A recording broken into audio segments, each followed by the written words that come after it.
everyone, and good morning. Welcome to Good Morning Winter Park Virtual Edition.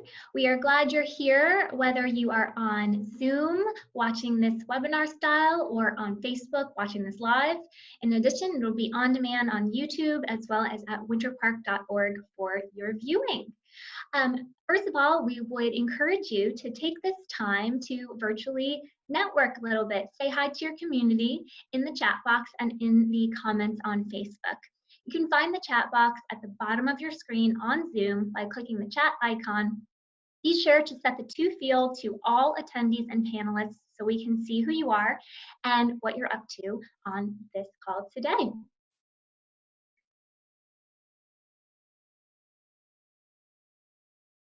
Looks like we have most of our attendees on our Zoom webinar, so we'll go ahead and get started. I would like to introduce Betsy Gardner-Eckbert, President and CEO of the Winter Park Chamber of Commerce. Good morning, Betsy. Good morning, Amy, and welcome everyone to Good Morning Winter Park. We're absolutely thrilled that you could be with us, and you're in for a treat this morning. I know I could use some resilience building in response to stress, so I'm looking forward to our speaker. Our mission at the Winter Park Chamber of Commerce is to convene people and ideas for the benefit of our businesses and our community. And we have been delighted to be able to still deliver on our mission promise in a very challenging and unprecedented time. As you may know, we're offering webinars every day at 4 o'clock, Monday through Thursday, that are helping people navigate this difficult time.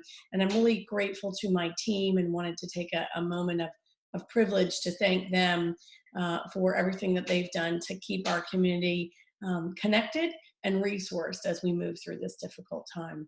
So we hope you'll join us Monday through Thursday of next week at 4 p.m. for our Securing Your Business webinar series. And we're thrilled to have you with us today for what is a track of what I would call normal programming for us, which is Good Morning Winter Park.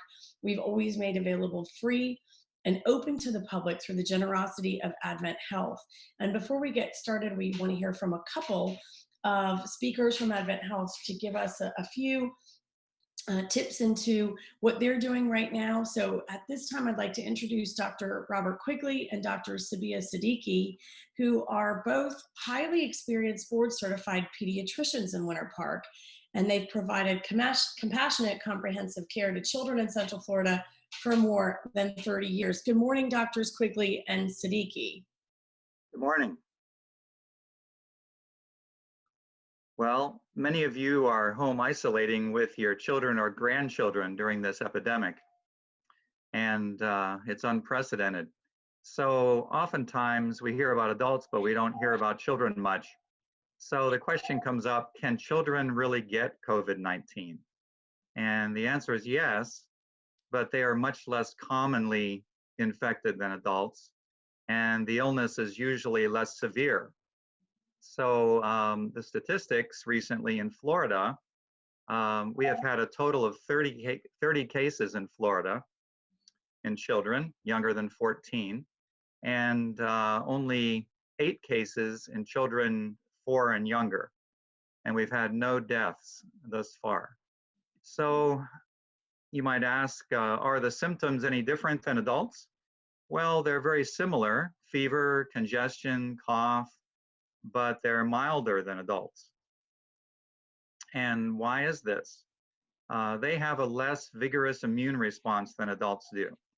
The younger the child, the less vigorous their immune system responds to the virus. And the receptor on the cells is not as developed in young children as it will be when they get older. So what are our concerns then about our kids? Well, children may appear mildly ill, but they may transmit their illness to older adults, grandparents, and also high-risk adults with chronic conditions. So how do we protect our children through all this? Obviously, we want to teach them to wash their hands frequently. We want to clean household surfaces and toys, keep them clean. Teach our children to stay away from people who might be potentially sick, and limit time with other children and make sure that they stay 6 feet away if they're at a playground and so forth. children 2 years and older, the recommendation is to wear a mask. And you can make them a cloth mask, or you can buy childhood surgical masks online. And then the normal principles of health: eat healthy food, get your rest, and stay active outdoors with your kids. I think kids love the outdoors and they love exercise, so take them outside frequently. And now Dr. Siddiqui will talk a little bit about sun protection. Hi, thank you, Dr. Quigley.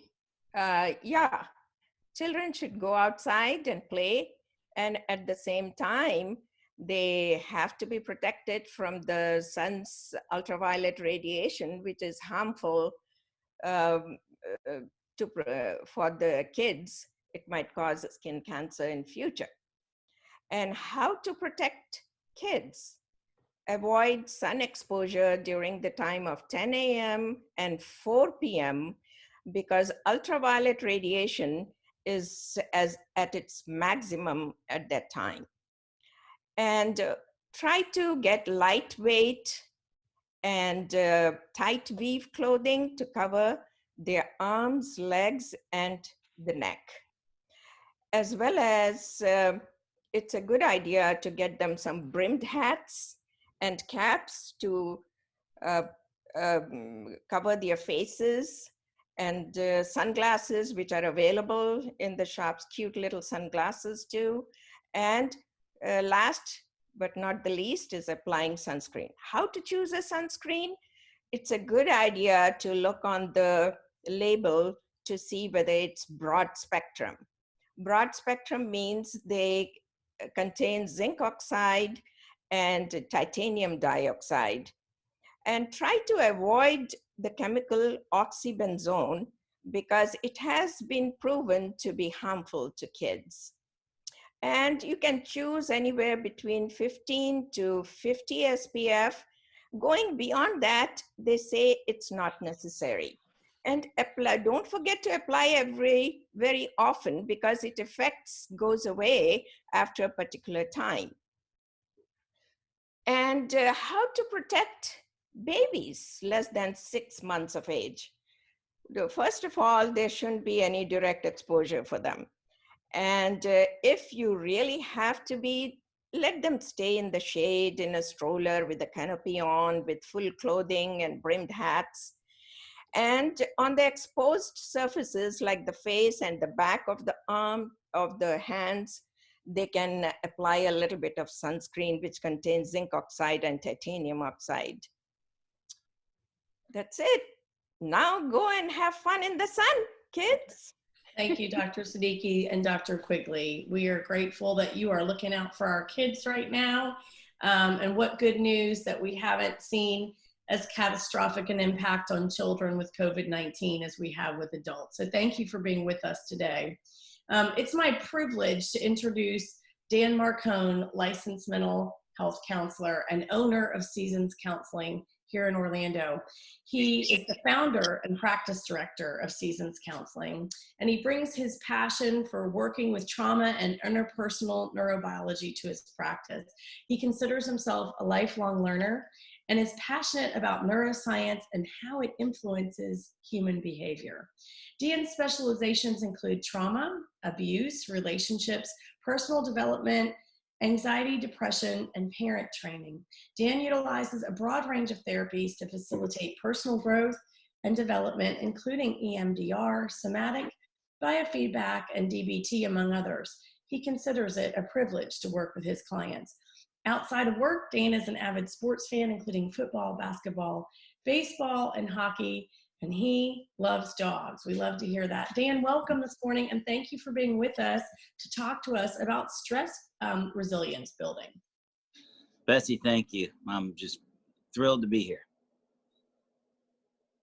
Great. Awesome. Well, I guess I'll just start right in, if that's okay. Sure. Awesome. Well, when we talk about resilience, there's several models we look at as far as study. And I guess what I like to do as far as understanding how our brain is functions best. And so we call that that we look at the PERMA model, which is the study of University of Pennsylvania, Martin Seligman. And basically, it's kind of like the science of happiness, or what does a person that is resilient look like?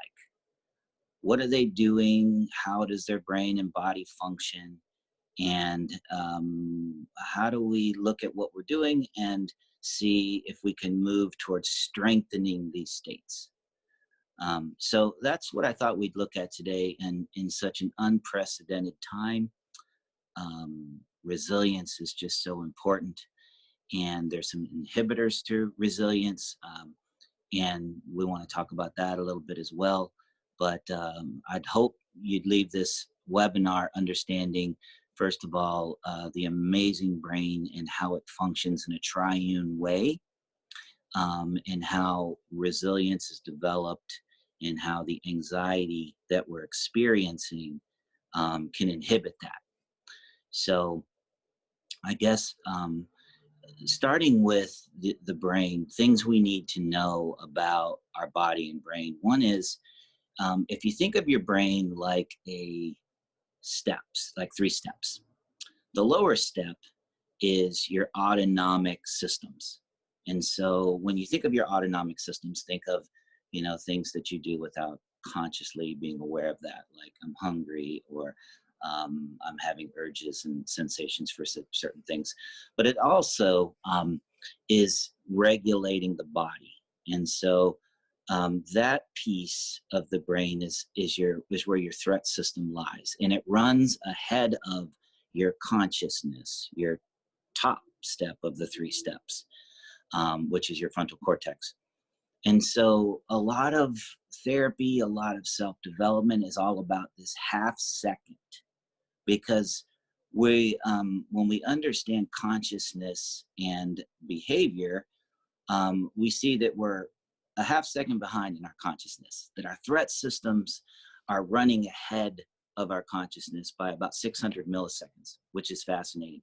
So that's kind of why we do a lot of the thing we don't want to do, because our early templates are constructing a reality prior to our consciousness coming online. Now, it's very brief, but it's a half second. And so with anxiety and COVID and all that we're experiencing, the stress response, which is in our autonomic nervous system, our fight or flight response, is hyperactive. And we're going to talk a little bit about how to keep it off and how to stay in what we call our highest functioning state. We use a technique called heart math, which is it's heart rate variability, and basically your brain and heart are in alignment. And we'll talk a little bit more about that and how we can stay resilient mentally, physically, spiritually, and cognitively. So looking at resilience, it's quite an awesome subject. And looking at the brain, so that first step is asking, am I safe? And that's the base of your brain stem. The second step is my limbic system, which is my emotional brain. And it's asking, do I belong? Am I connected? Am I loved?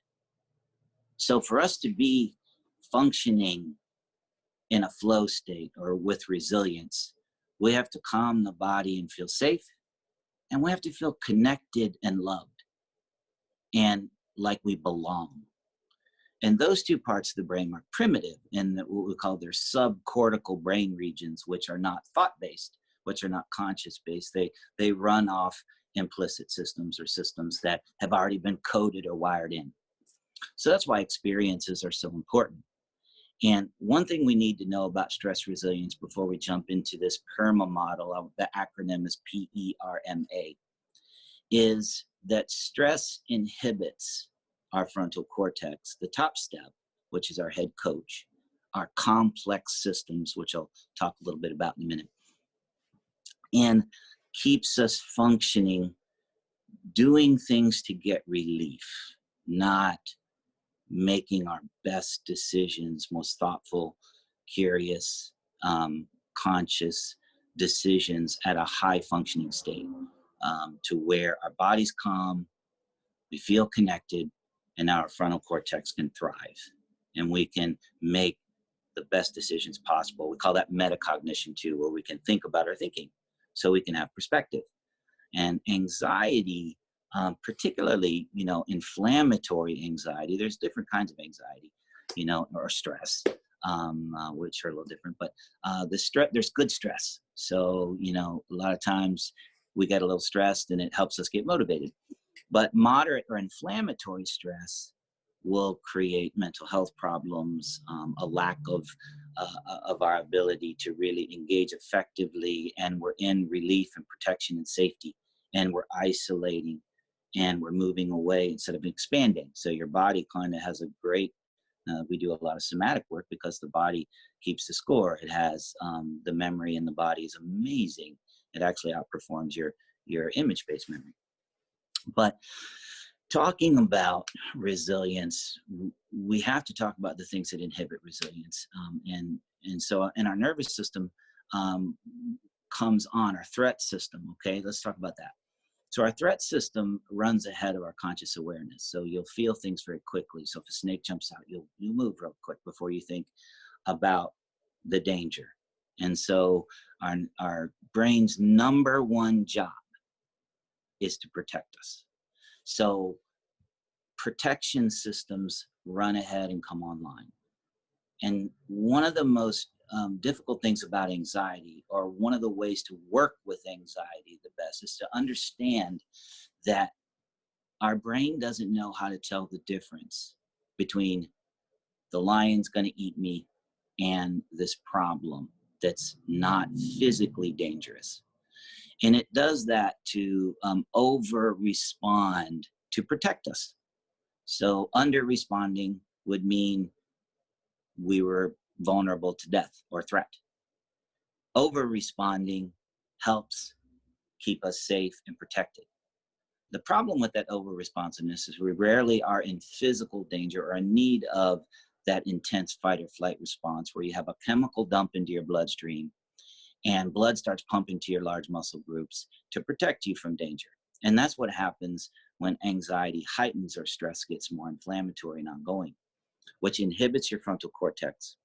And we actually see blood flow that goes from the tips or the extremities of the body. So that's how we know people are really in what we call sympathetic dominance, or having a real big anxiety problem, because the tips of their fingers, their toes, or their feet are cool, because blood is now in those large muscle groups. And even the frontal cortex, we see a reduction of blood flow to keep us from thinking, so we can react to protect. So a big thing about anxiety and something like COVID that is unseen and extremely contagious and causes just anxiety as we move about our day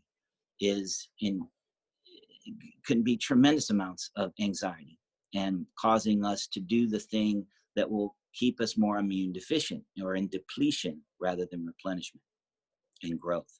And chemicals like DHEA, when we are in coherence or in alignment. And we'll talk about that in just a little bit too. So danger to discomfort, anxiety. Am I in danger, or is this discomfort? Danger causes me to protect. Discomfort can help me engage problem solving. And that's when we need the top step, our frontal cortex, and the 9 complex systems of the frontal cortex. The brain is just amazing. And if you look at the frontal cortex, if it's inhibited, here are the things that are inhibited that keep us in that danger response, protecting, doing things to get relief, isolating or pulling away, or all those anxiety responses that we have all felt. The 9 functions: empathy, so insight, response flexibility, which is incredibly important for being able to have metacognition, to understand what's happening, or what people are thinking, what I'm thinking, what you're thinking, so that we can come to a good decision and move forward in problem solving. Emotional regulation, If our emotions get overwhelmed or heightened, it's very difficult to regulate and engage. Body regulation, morality, intuition, attuned communication. When anxiety is really high, it's hard to attune to the other person because my brain is in those lower states, or those first two steps, my brainstem and limbic system, are kind of running the show, those subcortical states, instead of my head coach or my executive or my CEO up here. And I'm doing things to get relief. And so the last one's fear modulation. We need our frontal cortex for fear modulation. And it's so important then to build resilience or stress resilience, and limit our stress and anxiety as much as we can. We've never seen anything like COVID, so our challenge is great. So it's time to build mental fitness, and we here at Seasons have a mental fitness center where we work on all different kinds of what we would call interventions and strategies like neuro and biofeedback, so that we can track the body and teach people how to feel safe in their body and to feel calm in their nervous system so that they can keep that frontal cortex online. A lot of times it's similar to meditation, where you are building those the neurochemistry of resilience by keeping your nervous system calm and your frontal cortex on. So PERMA is years and years of research by UPenn and Martin Seligman. He wrote a book called Flourishing, and some others. And they give us those states of being that really help us build resilience. And not just, coping mechanisms, but states to build coping mechanisms on. But to build resilience, the most fundamental key that we studied, that research has shown us, is positive emotion. So remember, positive emotion builds resilience. So it's very important for us to do that switch between danger and discomfort. Because with discomfort, I can amp up positive amidst an ambivalence of emotions and be able to switch into problem solving, because motivation, our motivation and drive and confidence comes from taking action.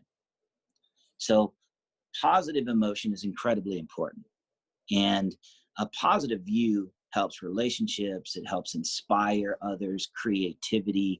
Our frontal cortex is online. We're able to engage effectively the shift between validating the difficult and shifting to the positive. Something like gratitude can change your brain structure.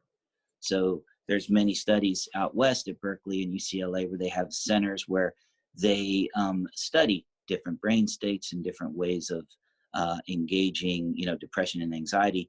And gratitude is a brain changer, and it actually expands or the what we call the hippocampus, which is your memory centers, because you focus on what you have, not what you don't have. And it builds confidence. And I'm living more in the moment I'm in.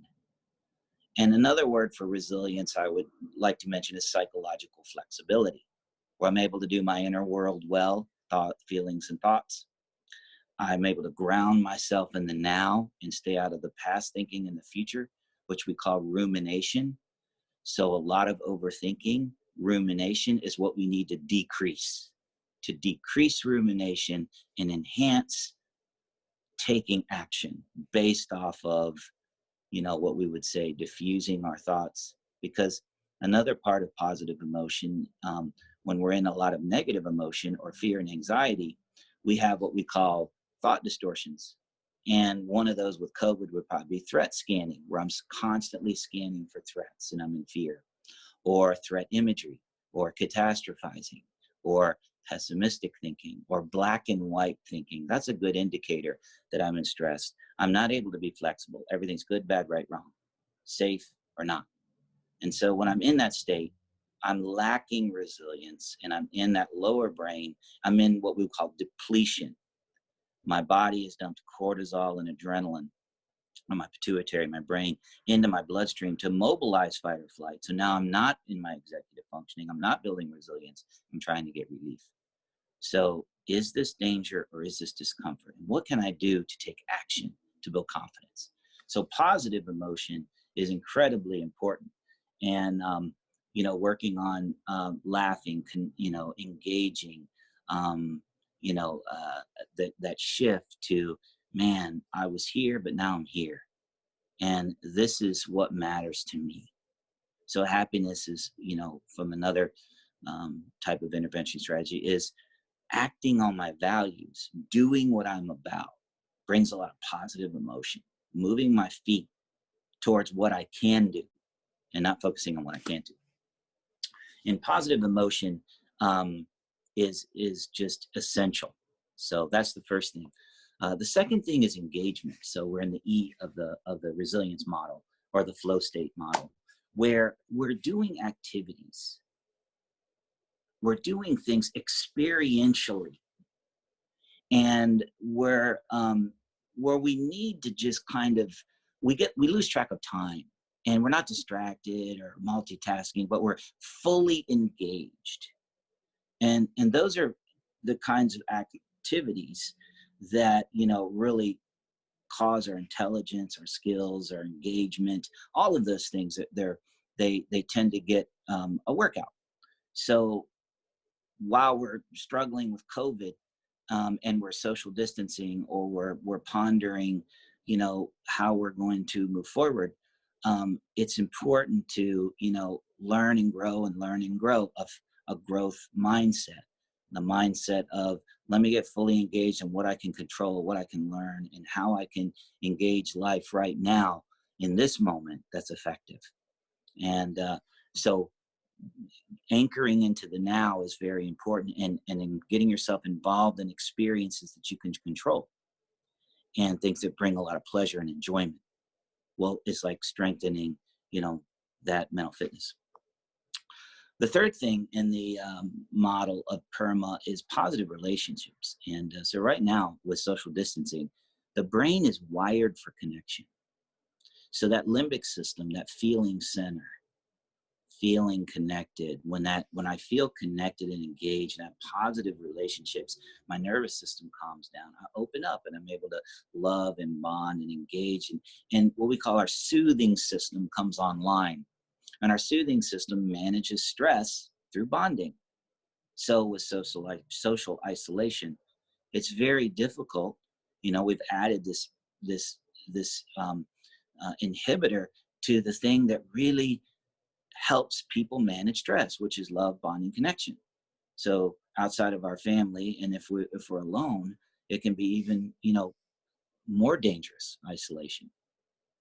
So it's really important to connect as much as you can through Zoom, through a phone, any medium you can, to connect and engage. Who are you checking on? Who's checking on you? Zoom calls, whatever you can do to bond and connect, because that soothing system in our brain is wired for bonding. And so work on connection as much as you can. The M part of the PERMA model is meaning.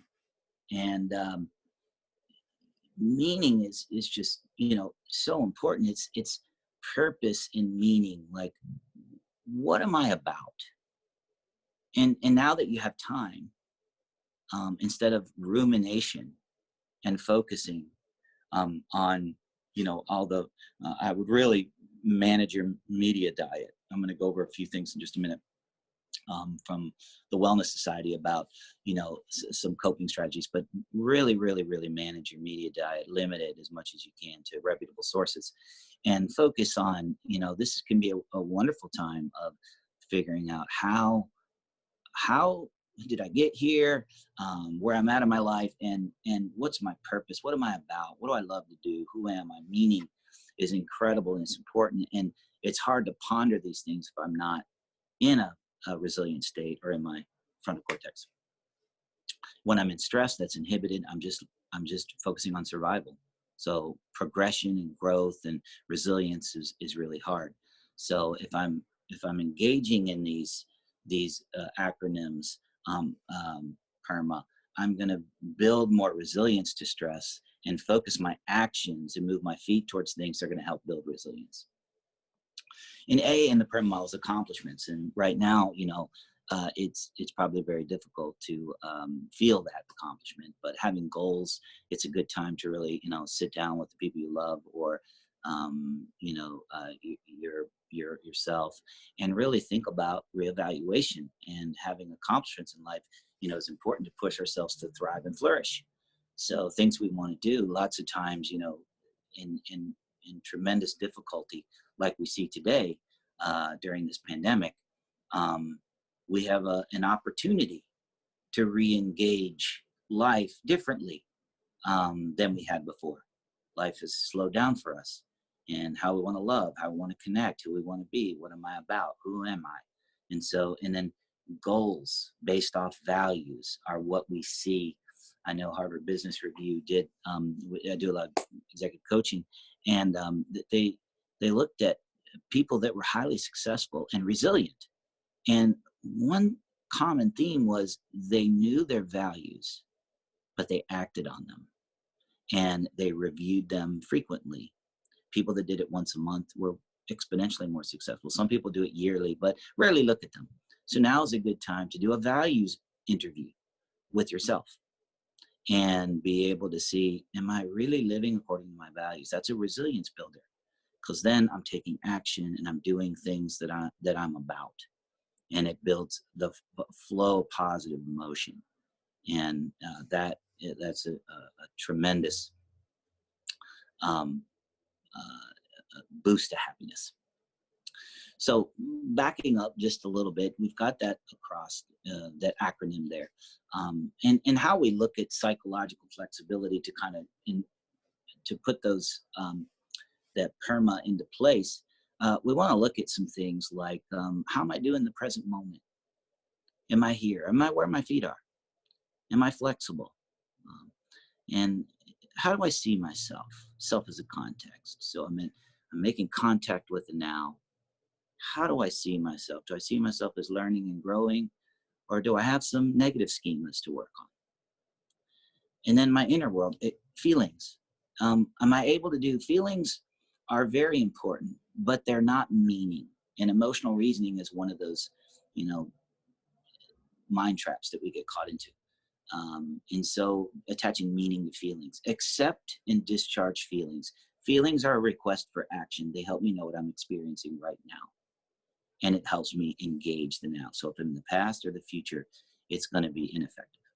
Diffusion. Your thoughts are not you. You have 70,000 a day. Don't believe your thoughts. Let them flow. Let them go. Work on anchoring into this moment and taking action on what you can control. Diffuse thoughts. And then value-based action. And that's what we call psychological flexibility. And that primes us for resilience. And being flexible is a part of being in our frontal cortex and being stress resilient. Because when stress hits, our emotions overwhelm us. We're believing our thoughts. We don't know kind of how to take action. We're indecisive. We see ourselves maybe as a context negatively, our old schemas, and we're not really in the now. So psychological flexibility, so important, and stress resilience. Couple things you can do, I think, that are really important is, and these are simple things that people overlook, breathing.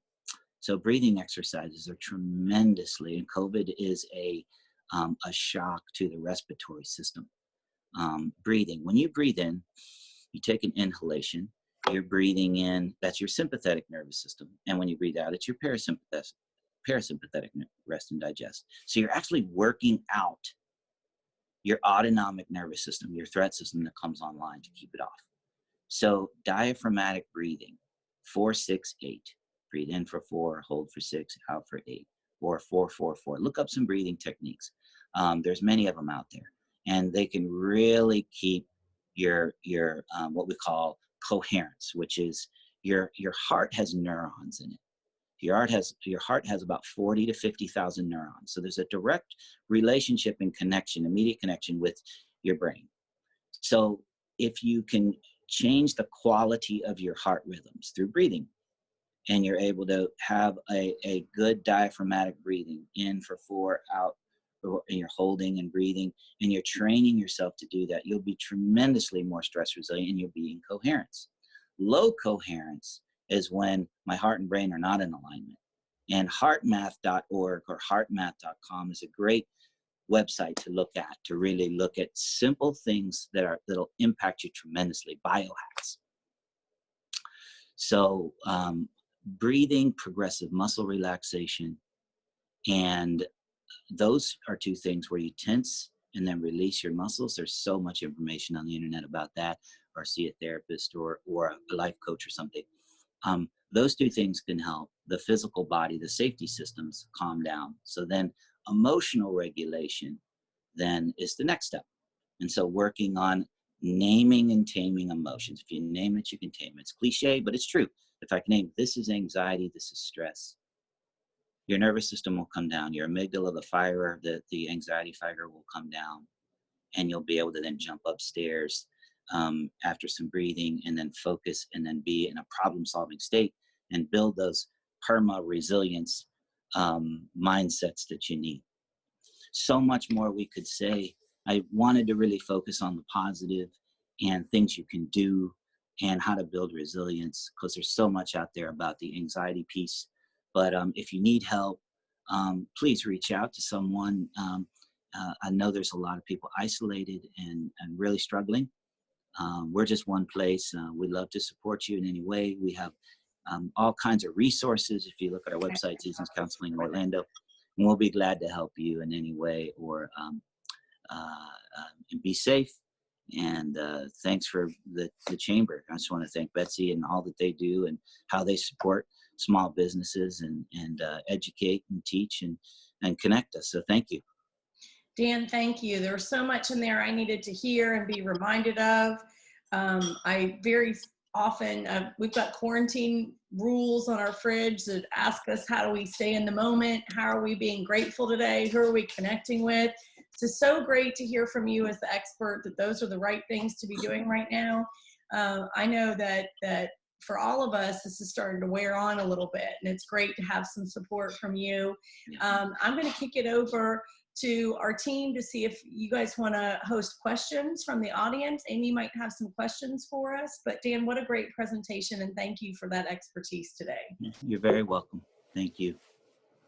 All right, so audience, we are ready for your questions now.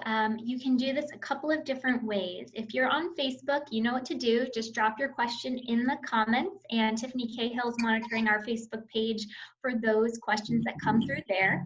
If you're currently watching live on Zoom, you can drop your question in the chat box, and you can find that at the bottom of your screen. If you're on your computer, just hover towards the bottom of your screen. That gray banner will have the chat icon. Many of you have used it to introduce yourself already today.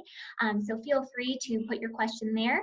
Also, you are welcome to use the raise hand feature on Zoom, and we'd be happy to unmute you so you can ask your question to Dan directly.